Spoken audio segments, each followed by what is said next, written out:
My name is Paris, and this year I finally turned 40. Back in my 20s, I met my husband, Damon, who was a contractor at my workplace. We got married and have enjoyed a comfortable life ever since, thanks to his hard work over the years. Let me tell you about the time we struggled the most right after we got married.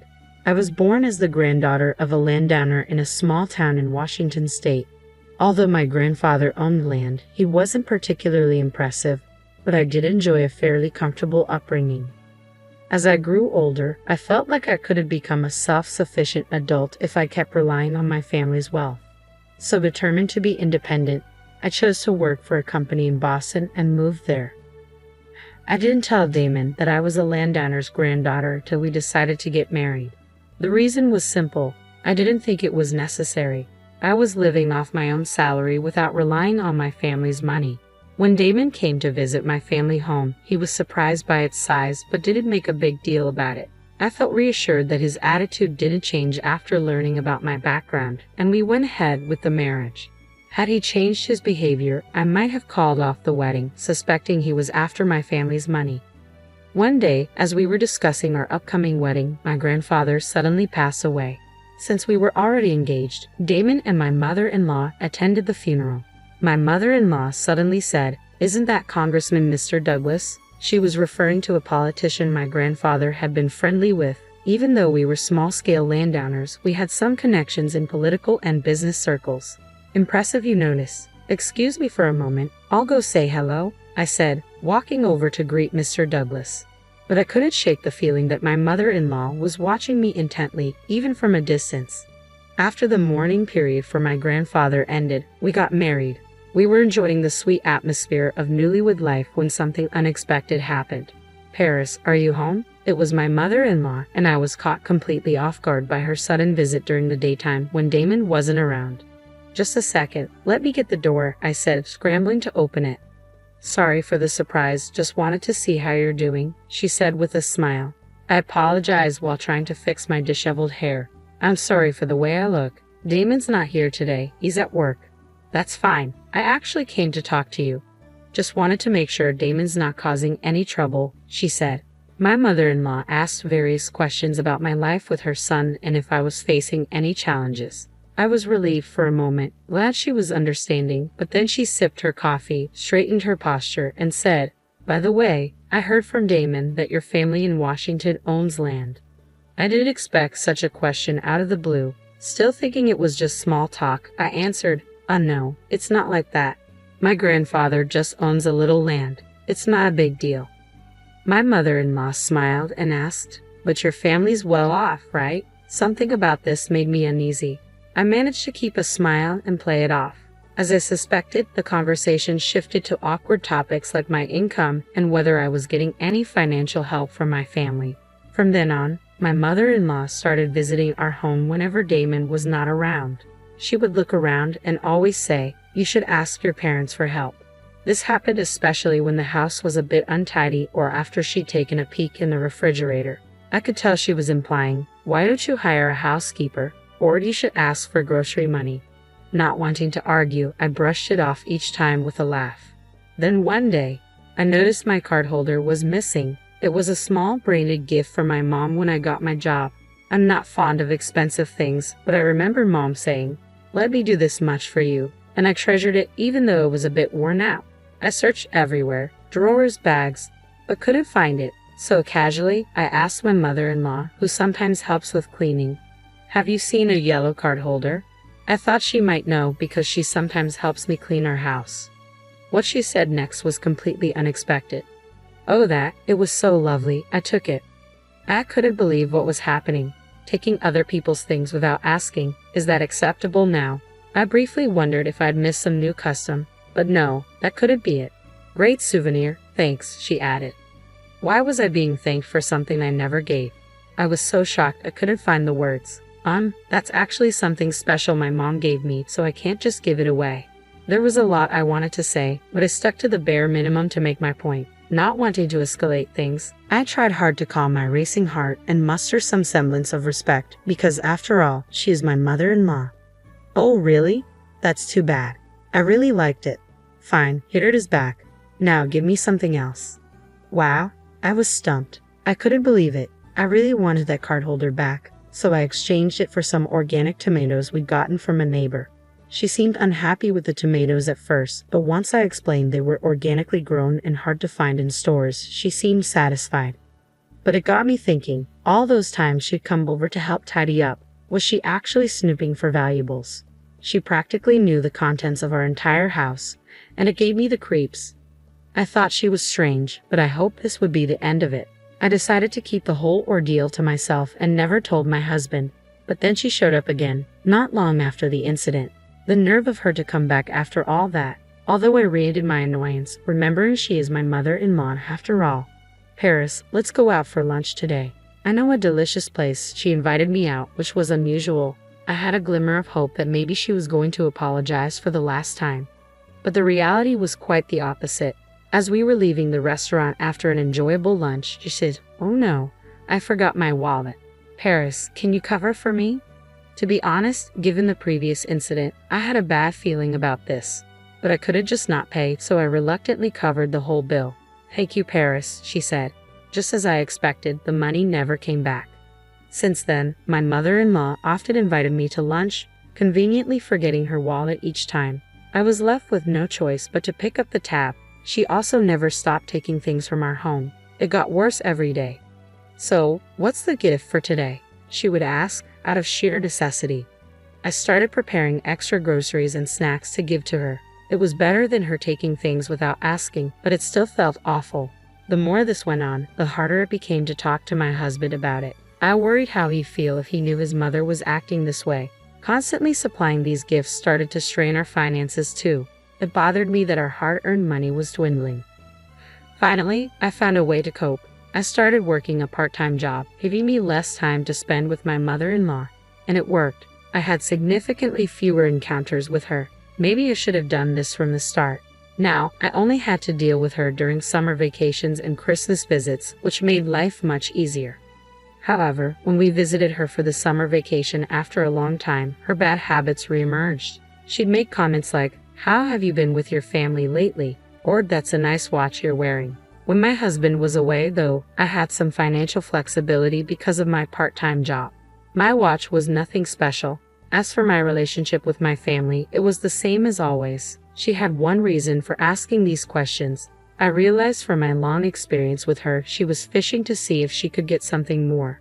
"Hey, sister-in-law, long time no see. Got any gifts?" Just when I was getting fed up with my mother-in-law, I popped my jobless, live-at-home sister-in-law, Cindy.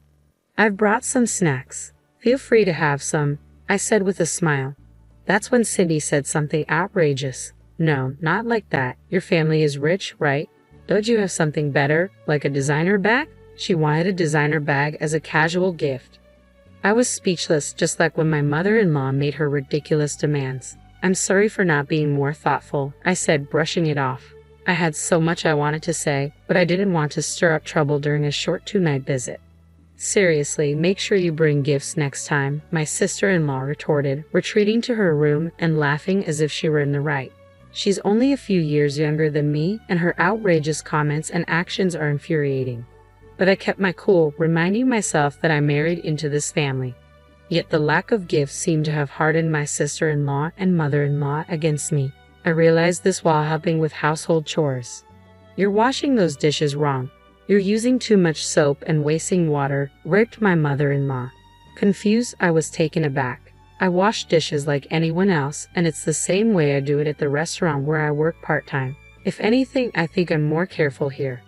"Well, you're from a well-off family, so I guess you're not used to household chores," she chuckled. Here I was, washing a mountain of dirty dishes she left, and she was saying I don't do housework.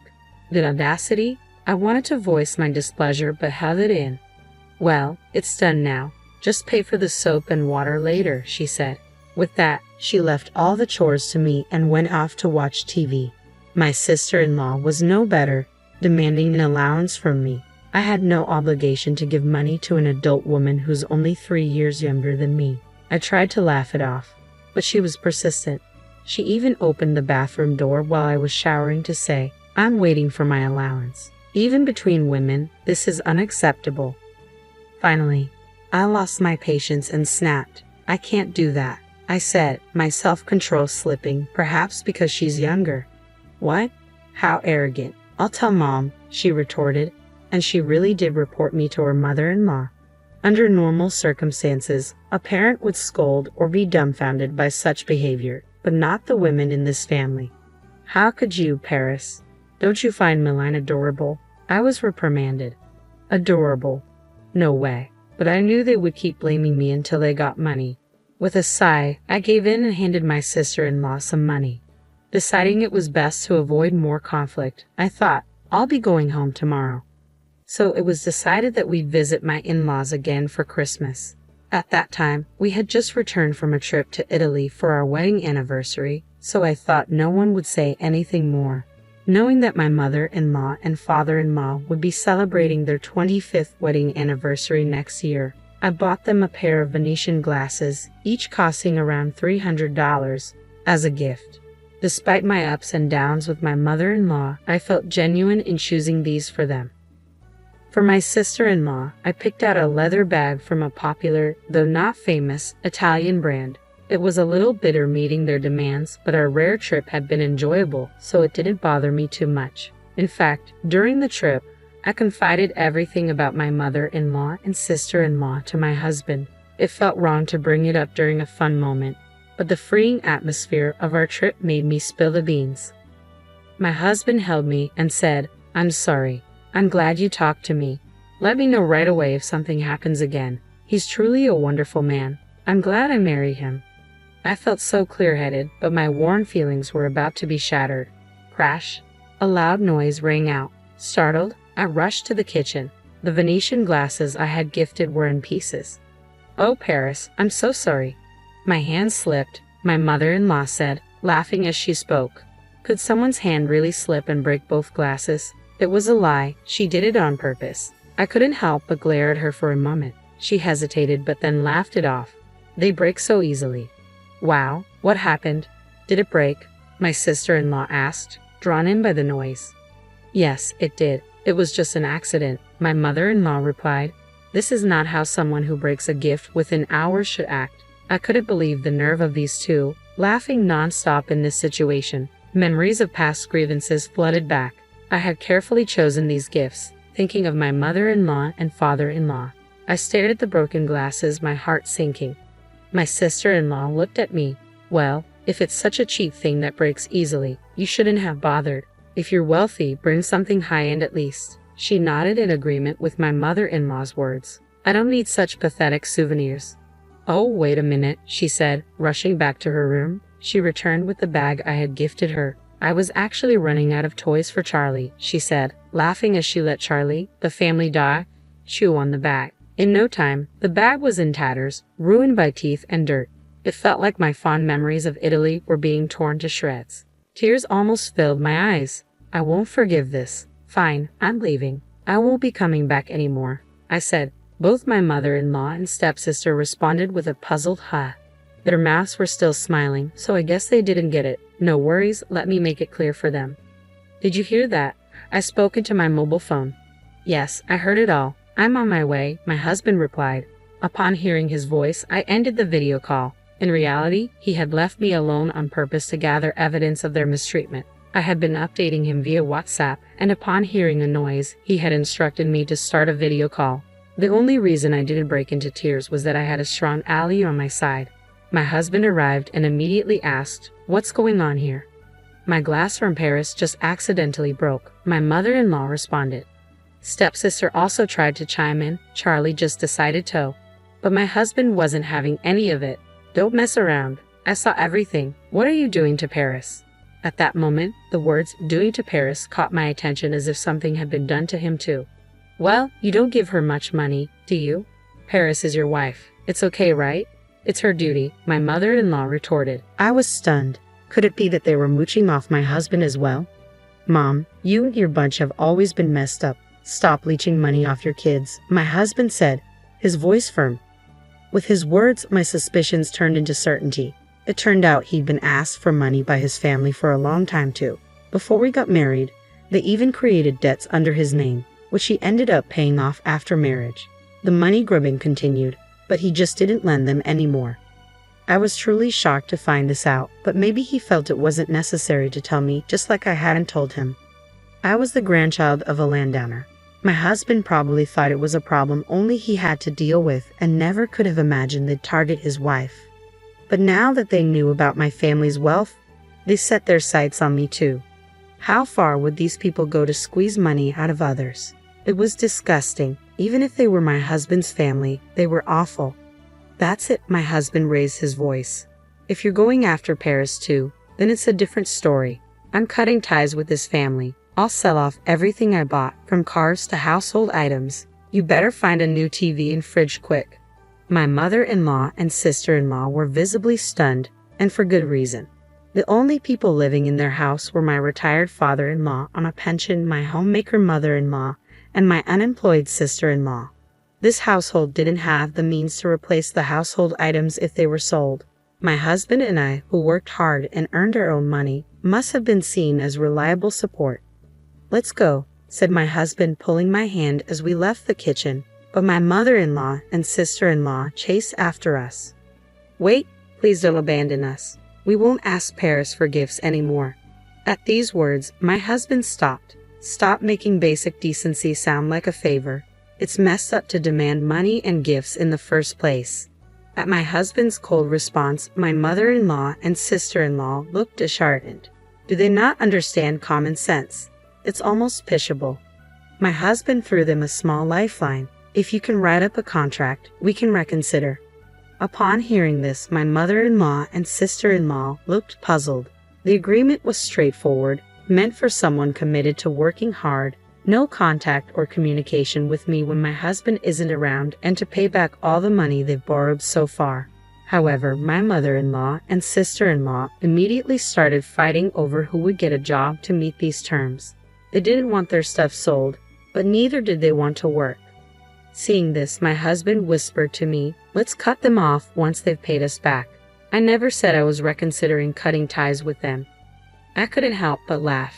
I completely agreed. I didn't want to be associated with these people who had nothing better to do than rely on others. After that, we never visited my husband's family home again. Over 10 years have passed, and the financial state of my husband's family has been in shambles. Struggling to pay rent, daily expenses, and other debts, my mother-in-law and sister-in-law are working sort of, but with no qualifications or solid work experience. They're stuck in low-paying jobs or poor work environments. Given their selfish attitudes, it's no surprise they can't hold on to a job. Despite that, they don't want to give up their lavish lifestyles, so their debt keeps piling up. They keep reaching out to my husband, begging for help, but he has firmly rejected them, effectively cutting off ties. As for my husband, his diligent work has paid off, and he's climbed the corporate ladder impressively. I've quit my part-time job and returned to being a stay-at-home mom. We've had a child, and my husband has created an environment where I can focus solely on raising our kid. Now my life is as peaceful and fulfilling as when I lived with my parents, if not more so. I'm grateful for having such a wonderful husband. Your parents' achievements don't define you. Similarly, if your parents are terrible, it doesn't mean you'll turn out the same way. What matters most is your own character, no matter the circumstances you were raised in. I intend to keep growing to always be a better version of myself.